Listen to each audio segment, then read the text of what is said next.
মুসা আলাইহিস সালাম ফেরাউনের সামনে যেয়ে দাঁড়ালেন। ফেরাউনের জাদুকররা বিশাল বড় বড় বাঘ বানালো, সিংহ বানালো, সাপ বানালো। মুসা আলাইহিস সালাম দেখে ভয় পেয়ে গেলেন। আল্লাহ বললেন, মুসা ভয় নাই, তোমার লাঠিটা খালি ফেলো। লাঠি ফেলার সাথে সাথে মুহূর্তের মধ্যে হাইয়াতান তাসআ, বিশাল এক অজগর সাপ। ফেরাউনের জাদুকরদের বানানো সব ভাগ, ভাল্লুক, সিংহ আর সাপগুলো রেখে বিশাল ফানা ধরে আছে। আর সাপ বলতে শুরু করেছে, আর কে আছে নিয়ে আয়। সুবহানাল্লাহ কইতে পারলেন না?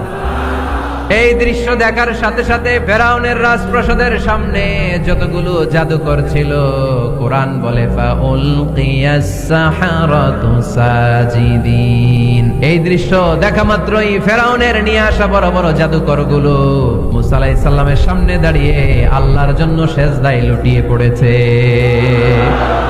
ফাউলকিয়াস সাহারাতু সাজিদিন, সেজদায় লুটিয়ে পড়ে ঘোষণা দিল, আমি ফেরাউনরে মানি না, আমি কোন নাস্তিককে মানি না, আমি মুসার রব, হারুনের রব, বনি ইসরাইলের রব, আল্লাহর জন্য সেজদায় লুটিয়ে পড়লাম। চিল্লায় পড়েন আল্লাহু আকবার।